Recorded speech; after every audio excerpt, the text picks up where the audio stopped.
Welcome to Dad's DeFi Space. I'm Kevin, and I'm so grateful you took a moment of your day to spend it with me, your guide to everything crypto and DeFi. What if I told you that the real catalyst for this altcoin bull run isn't Bitcoin, not Ethereum, or any of those low cap degen meme coins out there? What if I told you it's stablecoins? Yep. Those boring dollar peg tokens might actually be the key to sending altcoins like Solana, AVAX, Sway, and Ethereum new highs this bull run. In this video, we're going to dive deep into the bull thesis for stablecoins and why they could unlock a wave of liquidity that fuels the entire DeFi ecosystem. But before we begin, please remember none of this today is financial advice. And I am not a financial advisor, just a guy who enjoys exploring the Web3 and DeFi space. And if you find content like this interesting, please like and subscribe, share it with a neighbor, and check out our webpage at dadsdefispace.org and find me on X at CryptoZone1013 and Telegram at DadDeFi1013. Let's get to today's video. So stable coins like USDC, USDT, USDE, and many out there, they are pegged to fiat currencies like the US dollar, the euro, the yen, anything that they want it to be. Beyond that, it's a way that users can store value and trade cryptocurrencies without as much volatility.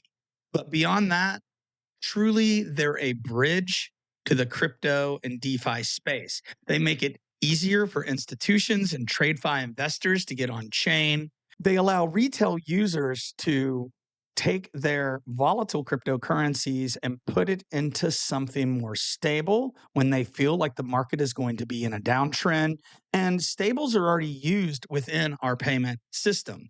DeFi, lending, real world assets. Stablecoins can even be used for cross-border payments and settlements. So what happens when that bridge gets flooded by liquidity during a bull market?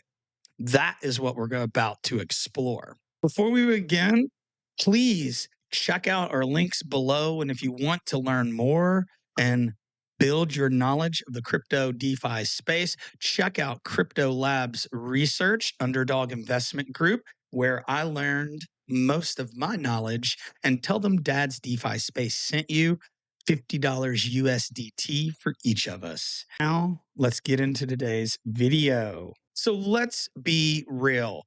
TradFi isn't diving straight into the meme coin gain. They're not too bad of degens, but stablecoins, they are familiar. They're yield bearing, they're programmable. Think of stablecoins as a safe harbor where crypto capital can land once it's on chain or people are taking profits. It doesn't just sit there, it can move.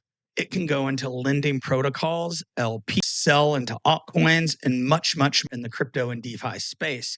And as more capital arrives and more total value locked into these stable coins, we will see a liquidity rotation into the ecosystems in the altcoin space where these stable coins are housed, such as Ethereum, Ethereum 2s, Solana, AVAX, Sway, and even some niche plays. But here's where it gets truly interesting.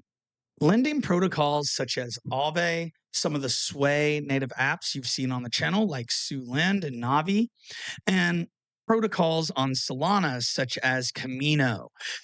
They all use stablecoins along with certain cryptocurrencies as core collateral. Yield farms tend to pair stables with high growth tokens to offer double and triple digit APRs. And we can look at some of that towards the end of the video. Now, real world assets like Ondo Finance, they are protocols that tokenize T-bills and invoices, and this is paid out in stables. Cross-chain apps such as Layer 0, Manta Pacific, some others on the and some other layer 2 networks are able to use stables to connect liquidity between Ethereum and the layer 2. Solana, Cosmos, and other chains also benefit. So stablecoins aren't just passive, they are functional. And every time they're used, gas is paid, creating demand for that ecosystem's token. Liquidity flows, altcoins benefit. So let's take a look at stablecoin dominance and have a discussion about what this means. You're looking at the Glassnode stablecoin dominance versus Ethereum chart. Green, you have your stablecoin dominance, and the black line is the market cap of Ethereum. Right now, we're looking at a year, but I want to go back to show you this from the last few years. Right now, you are looking at least 2 full market cycles. Well, not quite full market cycles because this one is not quite over yet. And I want to point out this during last market cycle. At the bottom of the bear market back in 2020, we are taking a look at the Glassnode Ethereum and stablecoin dominance chart over this crypto market cycle since the last bear market. And we're going to talk about some of the trends that you can see in this chart. Now, if you've been in the crypto space long enough, you know that when you hear that stable coins are being printed, whether that's USDT or USDC, all you got to do is follow the market caps, usually means people are entering the crypto space. Sometimes we say crypto money printer go brrr, because when you see large amounts of stables being printed, usually shortly after, you're going to see more liquidity flow into certain ecosystems. But what are those ecosystems? Stay with the video, and we're going to talk about that a little bit later. Now, with stablecoins, what you will see is as stablecoin market cap rises, shortly after, you tend to see rises in price. Look at the bottom of the bear market back in 2020. This is May of 2020. And if you follow the green line, you can see we are on an uptrend. And over that same time period, stablecoin dominance goes up. And then it kind of levels out. It drops a little bit. And it starts to go back up right here, where price of ETH starts to go back up. What this shows us is that stablecoins are a leading indicator. How many stable coins that are within that ecosystem are usually a leading indicator of chain activity and the flow of liquidity, which leads to price appreciation of that asset. Now, this next chart shows us which coins hold the most liquidity and the changes that have been happening with stable coins over time. We're pulling this chart. The next chart we're going to look at comes from DeFiLlama, and we're going to look at the total stablecoin market cap. Right now in the crypto space, we have over $232 billion of stables. And Ethereum dominance is sitting at about 53%, meaning the majority, over half of all stablecoins exist on the Ethereum network. So I would not fade Ethereum yet. But what chains have the largest amount of stable coins working on that chain? Well, obviously that would be Ethereum at $123 billion. Tron Network, which is huge over in China and Asia. The Tron Network holds around $67.2 billion, around 29%. Solana at 5.3, Base at 7.0 billion, Base at 4 billion.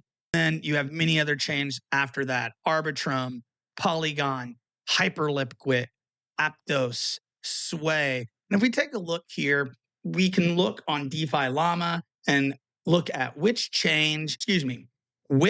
blockchains have the biggest value change of stables over the last 7 days. As you can see, Avalanche down quite a bit at negative 16%. That might tell you something, possibly. Barachain, a newer blockchain that we have talked about before on the channel, is down negative 16%.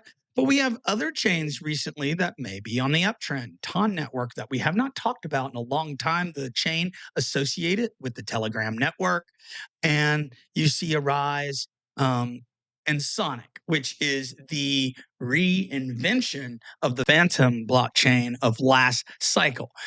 Now, DeFiLlama gives us a lot of good information that we can use based on stablecoins, stablecoin market cap, the dominant stablecoin on that chain, the total market cap that got issued, et cetera, et cetera. And this information and the change in this information can be used to figure out, hey, where is that liquidity flowing and where may it go to next? Now, the majority of our own stablecoins are on Ethereum, Base, Solana, and Sway, but those are the chains that we like. So we'll come and revisit this again to see if there is much change in the near future. Now, for the next part of the video, I wanted to talk about each chain and project breakdowns. Now, Ethereum is obviously, as I said before, the stablecoin hub. Most stablecoin, the liquidity of that stable originates or passes through it. Yield farming, lending, DeFi, all of it starts here. Solana in particular exploded with DEX aggregator apps like Jupiter, MarginFi, and Camino, which allowed for lending, bringing lots of stable coins into payment systems and DeFi in a very high speed and low cost environment. Although Solana back in the day used to sometimes go down. We all know that. People still talk about it. Now, AVAX actually leverages subnets. Subnets where stables can serve a specialized institutional DeFi need. They're building out RWA space and is part of the bull thesis for AVAX. Although we do need to keep an eye on it, the fact that their stablecoin volume dropped, stablecoin total value lock dropped almost 16% is something to pay attention to. Now, smaller network, not that much smaller, but smaller than Solana, AVAX, and Ethereum that we're interested in is Sway. Now, one is building a high performance DeFi stack. We've talked about some of those protocols on this channel, Cetus, Bluefin, AlphaFi, and they have stablecoin native strategies available for tight liquidity curves, dynamic fee markets, and high yields and innovative lending practices. So many of these other networks that I'm not talking about today still have a lot of stablecoin uses on them. So don't sleep on other networks that I may not be mentioning, such as Say, Arbitrum, some of the Cosmos chains like Injective, because many of these are building real world utility around not just their chain, but the use of stables. Stablecoins are what allow a blockchain to develop, because blockchain is not worth money if nobody is building on it. It's like going to an old mall, which if you are American, you know what I'm talking about, and all the stores are gone. The mall close to us has turned into a graveyard. We have a military recruiting center, not a JC Penney, they went bankrupt, and a couple of local businesses that were given kind of freebies in there. The rest of it, basically empty space. This is what we would call a dead blockchain. You want the blockchains that have lots of stables, lots of protocols, people are using, people are farming, participating in the RWA space, trading meme coins, buying and selling NFTs, and the like. So why do we believe in the near future stable coins are going to bring in more liquidity from the old school TradFi? Because in TradFi, 5% yields are great, but on chain with stables, we're talking 8, 12. When the market gets really hot, 20+% APRs on certain stablecoin strategies. This is especially relevant during a bull run. Look, for a hedge fund manager or a high net worth investor, that is way more attractive than parking cash in a bank. And the best part, these yields are usually generated by providing liquidity, staking, lending into altcoin protocols. And this will boost the LTV, drive demand for alt tokens, and strengthen that ecosystem across the board. So yield-bearing stables are definitely one of the on-ramps, in my humble opinion, that will bring large amounts of liquidity towards the latter part of the bull run into DeFi. They act as gasoline for altcoin growth, and we can take advantage of this by paying attention to which chains the most amount of stables are being used on. Now, why do we believe this is happening? Well, for the first time, the SEC Division of Corporate Finance has ruled that stablecoins are not securities. If you read right here, right off the SEC website, I'm going straight to the source. It says it's the division's view that the offer and sale of covered stablecoins in the manner under the circumstances described in this statement do not involve and offer the sale of securities. There you go. So stablecoins do not fall under the Security Exchange Act of 1934. Now, this only includes what they call covered stablecoins. Now, to make it simple, covered stablecoins are crypto assets that the SEC believes were designed and marketed as a use for making payments, transmitting money, or storing value. But to be a covered stablecoin, they have to be designed to have a stable value relative to USD, that's the American dollar, or other assets that are considered low risk, very liquid, to allow an issue to honor all redemption demand for that stable coin. Now, if you were here last bull market, you do know that many of even the larger stable coins, some of them depegged during parts of the bear market. So they are not without risk, but a lot less risk than any other cryptocurrencies. And we're going to start making more videos of how we can earn yield with these stables. Now, final thing I wanted to look at today is what we can do with stables. And I specifically wanted to take a look at some stable pools on a couple blockchains. What we're going to check out first, because it's one of my favorites, is the Solana blockchain, and we are going to go to Orca. Now, you are looking at the Orca DEX. Take a screenshot. That's my current kind of smaller portfolio. The yields are excellent right now. My sole USDC pool, because, there's a lot of trading going on. Now, my coin ones have gone slightly out of range. That's okay. I'm fine with that because those are just play pools right now. And what I really wanted to do was take a look at some stable pools on Orca. So we're going to bring up USDC and this USDT pool. So here is a stable on Orca DEX. It has a total value lock of 1.2 billion. It's kind of kept its range to the most part. It bottomed out at about 99.8. Upper part of the range, we got just barely over $1. Relatively stable. We have high 3 times the amount of the total value locked. Remember, whenever we're providing liquidity, we always want our volume to be hopefully at least as much of the total value locked, preferably 2, 3, 4 times more.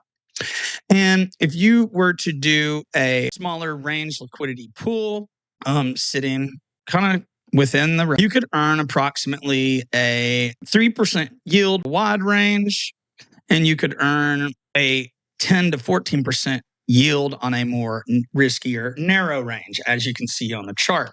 You're not going to get this kind of yield in the traditional market, right? You're not. It's just not there. If you take a revert, and we're going to take a look at the base network, right?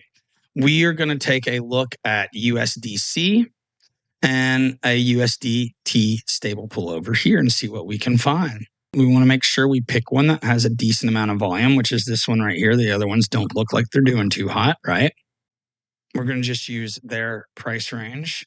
And right now, taking a look at Crystal Finance, and I just wanted to take a look at some random stable pools on here.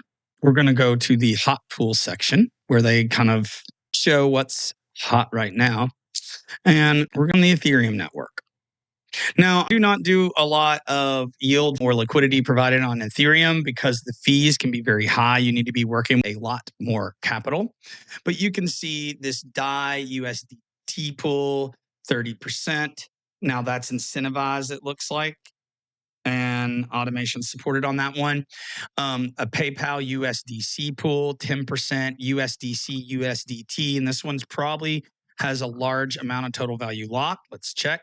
$6 million, and you're still looking at almost a 30% yield. This, you're not going to find anywhere else these kind of yields on a stable except in the crypto and DeFi space.